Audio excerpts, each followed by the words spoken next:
Hi everyone, I'm Sanjana and I have Gavin Tye with me today to talk about sales market fit. Hi Gavin, thanks so much for joining me today. G'day, how are you? All the way from Australia? All right. So Gavin is currently the head of growth and partnerships at MyPass Global and also the founder of Sales Market Fit, where he helps B2B SaaS companies, especially SaaS founders and sales teams, achieve sales market fit through his innovative solutions and his 20 years of sales experience working across different industries. So Gavin, welcome again, and shall we get started? Yeah, absolutely. And I can see you've done your homework and read my bio on my website. So there, wow, that's I impressive. did, yeah. Yeah, I did, awesome. exactly. Yeah. And I was also like stumbling across all the pages in your website, and you were repeating this term called sales market fit, right? Like, what is a Yep. sales market fit? I've never seen anyone else speaking about this topic, right? I know what is product market fit, but this is kind of new. So can you explain what is a sales market fit?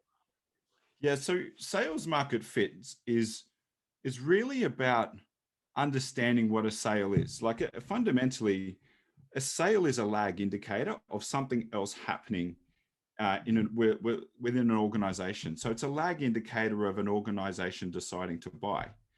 So often when I started a business, they give me as a salesperson, they give me KPIs and say, hey, you need to make this many calls a week. You need to have this many meetings per week. You need to present this many proposals, and you need to close this many deals. And for a long time, even when I was in face-to-face sales on the road selling recruitment services, that was what I was told to do. If you do this, then people will buy. And I was like, okay. And it works and it doesn't work. Something else is going on there for someone to buy. Now, when I started at a previous software company, we had to get people to sell. I had to sell high value SaaS, and people weren't buying. And I was like, okay, well, why aren't they? We can't fold the company up. We have to find a way.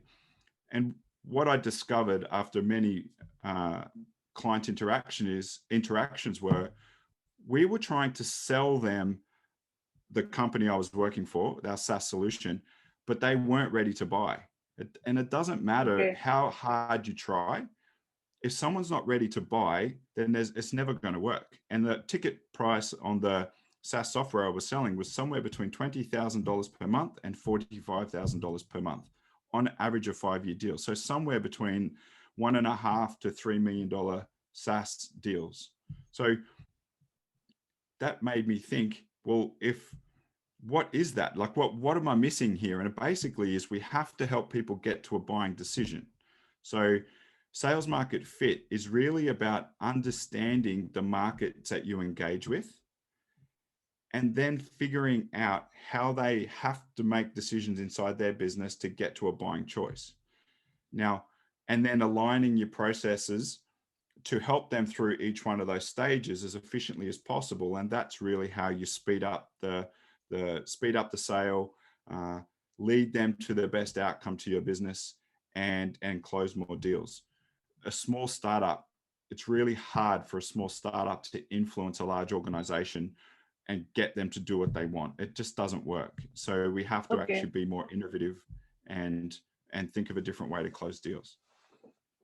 Okay. And how is product market fit different from sales market fit?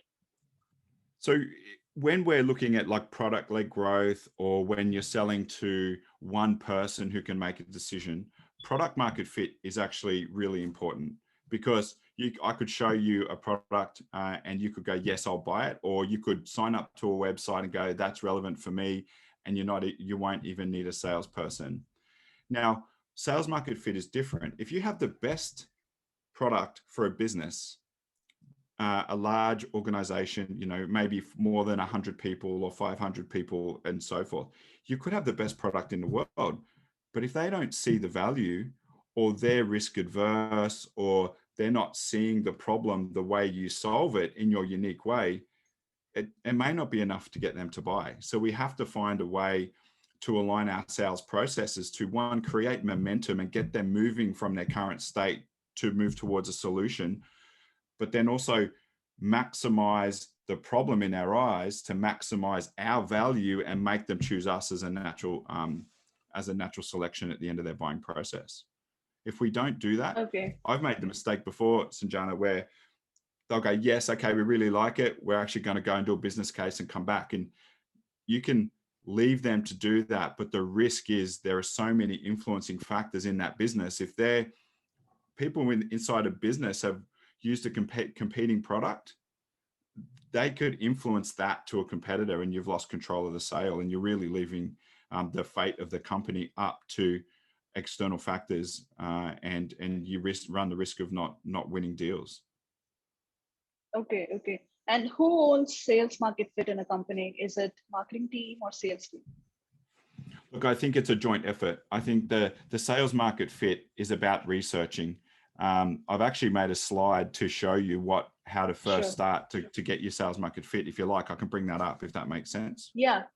Please do. Yeah. So a large part of sales market fit, Sanjana, is actually understanding your markets and the tiers that you work in. So what this is a illustration I've made is the first part is research. When I started at my first startup, they were like, go and make calls and get us business. And it was like, you could go infinite places really and try to sell, but you really want to actually maximize your effort. So the first part in understanding or finding sales market fit is first and foremost, understand the markets in which you operate. So this is an illustration here of a market where in the market, for simplicity's sake, I've labeled it tier 3, tier 2 and tier 1. So tier 1 is a big organization, over 500 people, or multiple people in a buying decision, where you'll need a sales team to actually coordinate the internal stakeholders within that business to get them to buy.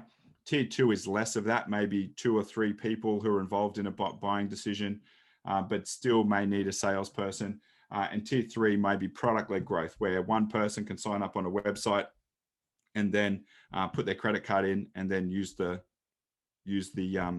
product, right? But going from tier 3, if you're not conscious of that, if you have product-led growth, it doesn't automatically transition into tier 2 or tier 3 within a business. So we need to understand the competing factors. So in a tier 3, obviously the total addressable market is larger, but so are the competitors. The formal buying process is often informal in a tier 3, but you need to go and investigate and actually confirm that. Tier 2 is probably more formal. Maybe it's an informal business case that someone presents to their boss for approval. And then tier 3 is multiple stakeholders. I've been involved in a large electricity supplier deal at my previous company where there was 13 people on the buying committee, and the complexity of that deal or what the internal stakeholders wanted was different. So it requires a different approach, but that also means the competitors are low because the features and outcomes they expect are different to a tier 3 as well. But then you'd also expect the revenue to be higher. Now, finding sales market fit in that last example, in this example for that large company, what happened was I actually knew the decision-making process that they were going to go on. I knew that they were interested in us as a product, but my experience told me over many, many meetings before is that's not enough for them to buy. We quoted them $38,000 per month in monthly recurring revenue for 5 years. But I knew that in itself, if I had just led with that without actually building up the problem, they wouldn't have gone for us.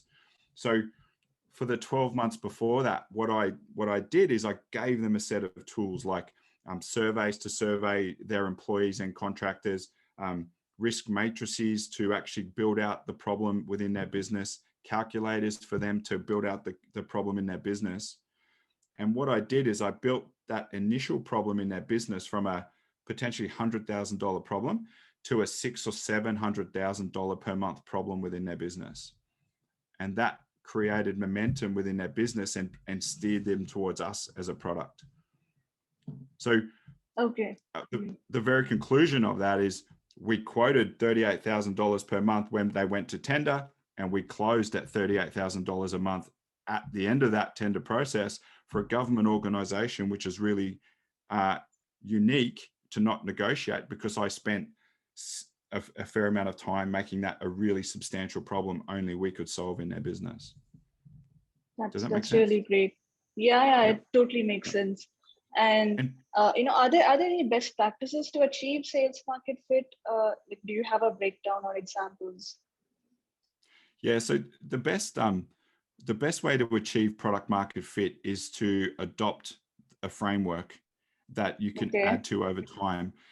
There is no shortcut to finding sales market fit. It's a consistent effort over time, and it really needs to be around speaking to your clients or asking your clients how they got to that choice. Now, can I show you the pipeline of sales market fit, and I'll give you some more context about what I mean for that. Yeah, sure, please. So the traditional, the ultimate goal of a sales pipeline is to really get to a buying outcome. That's really, that's the sole goal of a buying outcome. But if you look at the way traditional pipelines are set up, if we have a look at that, it actually does not suit high value SaaS businesses or B2B businesses, because it doesn't give us context. You know, a simple pipeline may look like initial contact, qualification, meeting, closing, or a slightly more complicated pipeline may look like, hey, I'm prospecting, which is fine. We all need to do that. That's great. Or qualification. But what does that mean? Like, how do we qualify? Do they have time? Do they have the opportunity and or the budget? Do they have the problem? Are they looking for a solution? Sometimes they're not in our best interest as a SaaS business, because if there's movement in a business equals opportunity, but we need to ask ourselves what has caused that movement, and is a competitor influence that? So we need more context. Submitting a proposal, negotiation, closing, it really gives us no context to the business and what the business we're engaging with is doing. So the sales market fit pipeline is about aligning our efforts or our sales stages to where a company is up to in their decision-making journey. And what I mean by that is, traditionally, when a company engages with the market, if they come out and say, hey, we have this problem, we want to get your solution, they're 70% through their buying journey. And it's really hard to influence, well, you wouldn't believe that was happening. It's really hard to shape their thinking of the problem when their mind is made up. Now, if there's 4 or 5 people on a buying committee, or worse still 10, you're never going to change their mind, because they've gone through a 6-month exercise and now they're engaging with the market. They already know what they want. They're only looking for the best price, or they already have their mind set on a solution. And that doesn't work with a startup. A startup, we're going to get beaten by the incumbent competition all the time. So we really need to go back further into their journey, into the decision-making journey. And we really want to influence their thinking. We want to shine the light on the context of their problem. And then that also helps us outsmart the competition. Because you think of the competition, the competition engages typically around here. But if we're engaging way back into we're trying to generate interest and teach them about how a long-standing problem in the business can be solved in this way, or this long-standing problem can impact your business in this direct way, but more importantly, these indirect ways, then we're really building out the problem, and we're asking about, we're shaping the problem in a way that only we can solve. And that's an important part. We really need to know our strengths and, more importantly, our weaknesses, so we don't unwillingly set a trap for ourselves that the competition can capitalize on. So, so what the sales market fit pipeline is, we need to generate interest in the market and see if someone has this problem, and then we need to actually help quantify the problem in their business, like qualitatively and quantitatively, in a unique way that doesn't take a huge amount of time or effort. And then once they move from here, they go, wow, we can't stay in that problem anymore. It's costing too much. Well, we need to go on an exercise to solve it now. And then that's when they go out and they scope what a solution may look like. And all the while, you're delivering, you're creating tools here to get them through faster, this stage faster. Then you're creating tools here, maybe a scope of work that they can use to shave off 2 weeks, 3 weeks, 2 months off their journey of requirements gathering within a business. And then obviously we need to qualify the opportunity. A lot of this stuff doesn't take a lot of time, but we need to make sure that they're going to solve it within 6 months or within a time frame that's right. And then they engage the market. If we do it right, they've already chosen us as a solution and they're following business process second. They're just following business process to go through their procurement journey to buy. So, okay. Do you do this as a one-to-one approach, or is it a mass approach? Do you mean to a client, like to the market? Yeah. So correct. it starts to find your sales market fit. We're really looking for patterns across our clients. So I always say we need to walk before we can run. So in these, what I do here is we walk through these stages. I've started recently with MyPass as the head of global. So we're up to here in finding our sales market fit.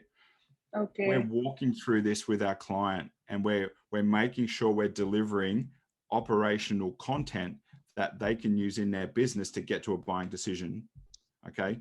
Then what we do is we take that content, repurpose it, so there's no mention of any other client we work for, and we'll reuse that again, see if we can get the right outcome with that piece of content. And if we can, then we go, right, that's actually getting us along the pipeline quicker. So let's throw our effort in iterating that, making it, automating it, making it easier to use, and we'll iterate over time. So one client, the first client will go through more hands-on, second one will be a little less hands-on, and we'll get faster and faster, more efficient, and we'll end up closing more deals faster over about 6 or 7 clients to than if we were trying to do it in bulk in the front. Okay. And how reliable is this for a startup or an early stage company to start working on achieving sales market fit? It's actually really important. It's really important to start this from the beginning. The reason it's important to start from the beginning is a founder has a different selling proposition than a sales team.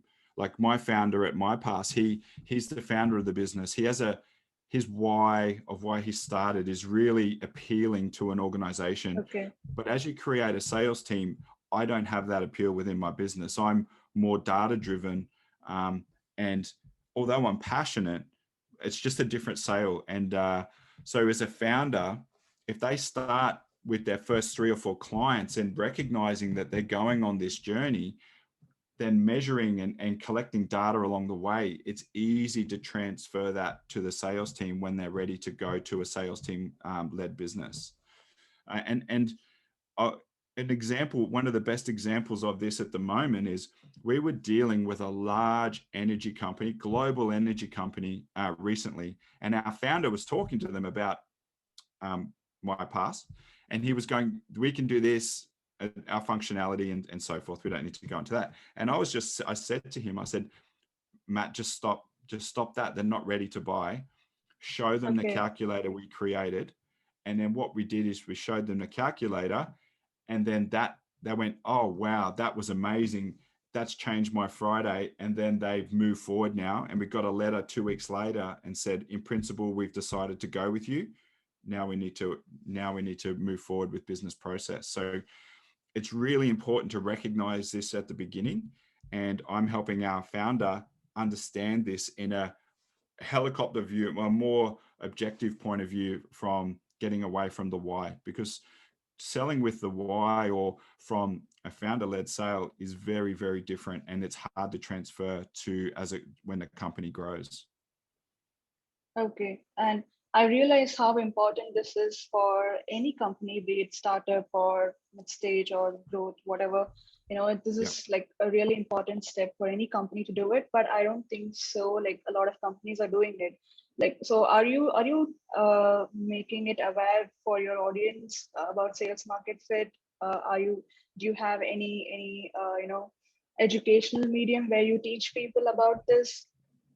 Yeah, I do. I have a website at salesmarketfit.co. You can see my website down the bottom there, but I also have a YouTube channel I've started as well, is starting to educate people about why this is different. Now, often the most common feedback I get is, yes, we have a sales process, but it's really not a process. It's a framework that we're working to help a buyer get change from mindset growth of, I don't know who you are, to, I really need this in my business. And it's not a binary, it's not a yes or no journey. It's a, oh, I'm slightly interested, but I don't know if that really suits my business, to, wow, that's a really big problem. I need to actually go and see what we need within their Yeah. business, and then I'll engage you. There's a series. And when we buy things in our lives, we follow that same pattern. So I'm starting to create a video YouTube channel there, and it's called, just, you can search me under Gavin Tye, Tye, or Sales Market Fit. I can easily be found under there as well. I'll give the link in the description. Thank you. Yeah. Yeah. And also, like, so you sit with your clients, like founders and sales teams, and help them set up this sales market fit, right? Yep. Is that how Yeah. it works? Yeah, correct. I wish I could tell you that you do this course and 2 weeks later it will be perfect. And it's the simple truth, it's not. We add little bits to the framework over time, and we get better and better and better as clients go through, and we continually do lessons learned in our coaching calls and one-on-one strategy calls. And over time, you will actually start filling out the framework and you'll be surprised at how quick you become good at it. The number one thing, if I had to boil it down, what is sales market fit? It's changing the context of what a sale is. Often founders, when they work in their business, they're thinking about resourcing. They're thinking about the code that developers are producing. They're thinking about budgets. And then they need to think about selling their offering. Now, that's a really hard thing to go out into the market and go, hey, I work for company X. But to switch their perspective about what that looks like from the market back to them. And so the foundation of sales market fit is changing your perspective. What does your approach look like to the market? And what journey, if I was them, would they need to go on? And knowing that better than they do, and helping them remove speed humps and roadblocks in their business by giving them tools or documents or whatever, there's business case templates to make their journey easier within their business, and ultimately form a strong partnership approach, because it's really great customer service skills and outsmarting the competition. If you do it really well, the competition doesn't even know what's going on. And that previous example that I showed you before, a couple of months later, one of my biggest competitors, who worked for a large Fortune 500 company, said, my partner works in that business and I didn't even know this was coming out to tender. And he was completely blindsided. And it was the solution, it was a foregone solution conclusion that they were going to go to us. And he was lost. And it was really Okay. surprised that they didn't win. So it's really about changing the context and helping your potential client on their journey and knowing it better than Yeah. them. Yeah. Yeah. Got it. And how do you know that you achieved the sales market fit? You'll feel it. You will feel it, and you will see bottlenecks in the business starting to unravel. So Okay. a large part of a business, when they're having they'll generate interest within a business really well. Oh, I'm really interested in that. Okay, well, and it doesn't really go forward. So what happens is, if I realize we're still sharing a screen, sorry about that. When they generate a lot of interest, but you'll see a lot of clients sitting in this and not moving forward to qualified opportunities. It's because Okay. they're not quantifying the problem. So by really recognizing what you're selling, you're not selling a workforce management compliance platform, which is what I sell now, or you're not selling a engineering drawing management solution, or you're not selling an outbound lead generation tool. You're actually affecting business process improvement. But until you can measure it, you can't improve it. So until you can measure it, you can't demonstrate how big the problem is. So you need to find a way to measure it, to show them how big the problem is and warrant them paying attention to it. So when you work your way along, you'll feel things will unblock and I go, you'll change their mind and they'll start moving forward. And you'll get to the next stage and go, right, you're about to go on a scoping exercise now. I'm going to help you out here and actually take off a month off your journey. I'm going to give you a document that you can hold our feet to the fire, that we will make sure we deliver the right outcomes to your business. And they'll be really appreciative and I'll move through that into the next stage. If they're not moving, Sanjana, you haven't found your right market fit. You still need to keep working on that. Okay, got it. I think that was an interesting conversation I've ever had. I think I asked you whatever I had in my mind. Do you have anything else to add to the conversation? I think this is critical, and I'm really surprised that people don't pay attention to this. Exactly. Our buyers are getting more sophisticated. So if you look at when you go to buy a car or buy something online, the first call is not to the company to talk to them. It's about researching online.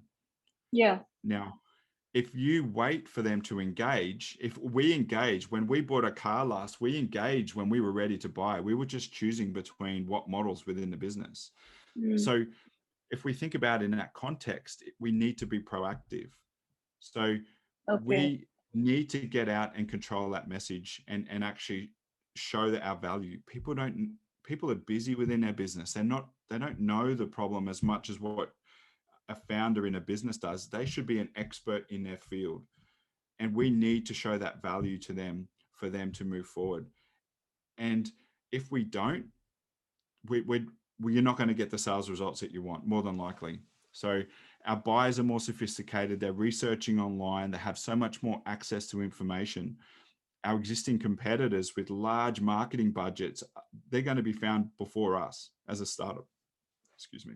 So we need to actually go out there and be proactive and get in front of our buying personas more than what we would do as we grow as a business in the later stages. And if anyone has any questions, I'm happy to spend some time and actually share this on, in greater detail. Awesome. And I have one more question. So how early is it to start working on the sales market fit? Should we wait for should we wait until we have a sales team with us, or should we wait until we have a sales process, or can we get started with this before that? So I think you should get started as soon as you're starting a business. Like as a founder, if a founder's going out to sell their product, they're selling in a very different place. A company is buying essentially them and their passion or their prototype or their MVP as a platform. So we need to understand, okay, for them to move forward, to adopt the technology wider within their business, we need to understand and still measure that problem. The return on investment or what a founder can solve in their first case with an MVP may not be the full picture. It may only be a small fraction of the problem, but they need to demonstrate an ROI. They need to say, okay, well, you've invested in me at $1,000 a month. These features are going to actually solve this business process, which will give you a $20,000 a month return on investment. That actually warrants working with us further. Yeah, well, that's a good return on investment. But collecting that in the beginning and then sharing it with other prospective clients to say, hey, we actually did this with this client. Does that make sense to you? Yeah, it does. It's a wide-driven decision, but also a data-driven decision. And when you think of the technology adoption curve, people who move from innovators to early adopters to early majority need more data and more proof to make those decisions. So it may help a founder accelerate growth and pick up other innovators or early adopters earlier in their process and accelerate growth. Plus, when they hire a sales team, they can say, hey, we've done this from day one. We actually measured this and proved it, and it's fundamental to a business. Okay. And how many and who should be on the team to work on the sales market fit? Like who from the marketing team should be present and who from the sales team should be present? Can you tell us about that? Look, at sales market fit really is a founder. The founder should own the sales process within a business. Yeah. First and foremost, they're busy. They may not work in it, but they need to understand it and hold their team accountable. And the reason for that is because salespeople come and go. There's no guarantee a salesperson will be in the business in 12 months' time, but the founder most likely will be. So they need to own the process, and they can plug in the next sales manager or salesperson when they come in. So first and foremost, the founder, and then anyone involved in sales.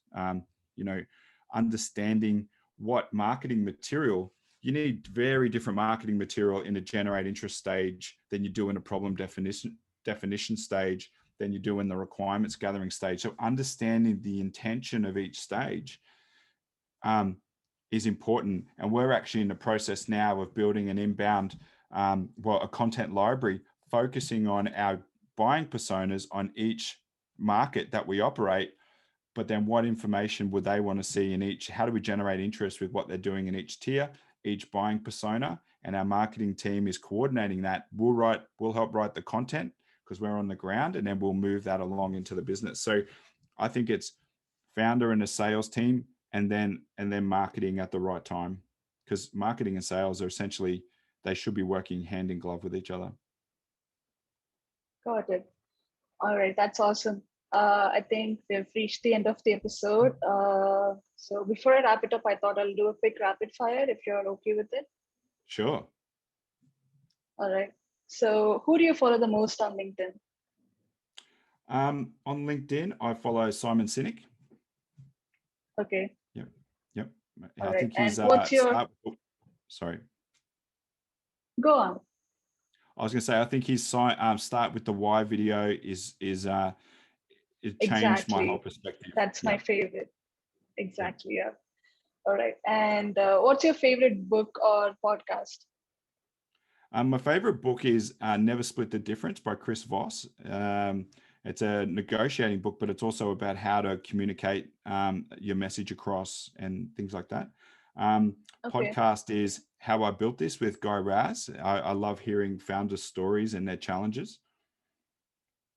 Okay, got it. And my last question, let's say hypothetically you're getting your career started. What would you tell to yourself? Sorry, can you ask that question again? Yeah. Let's say hypothetically you're getting your career started. What would you tell to yourself? Don't be afraid to ask questions, and don't use automation in the first instance, particularly in sales. Too many people try to automate. I think you only use automation when you run out of hours in the day. And it's the more you automate, the less interaction you have with your target clients, and you lose that immediate feedback. So talk to as many people as you can. In sales, if people could have 10-minute conversations, 5-10-minute conversations a day, and get their prospective clients talking, their businesses will change. Even though we're online businesses, people are transitioning back to great customer service. And the more you can speak to people, the more you can learn from them, the quicker you will win. Okay. Yeah, that makes sense. And yeah, I think this is what I had for you. I've exhausted all the rapid fire questions as well. And this was absolute fun, Gavin, and I learned so much about sales market fit. So thank you so much for spending your time with me today. I'll give all the links that you mentioned in the video in the description so people can connect with you later and also check out your website, which is Sales Market Fit. It was nice talking to you, Gavin, and talk to you again. Thank you very much, Sanjana. It was great to be on the show, and speak to you soon. Yeah, bye-bye.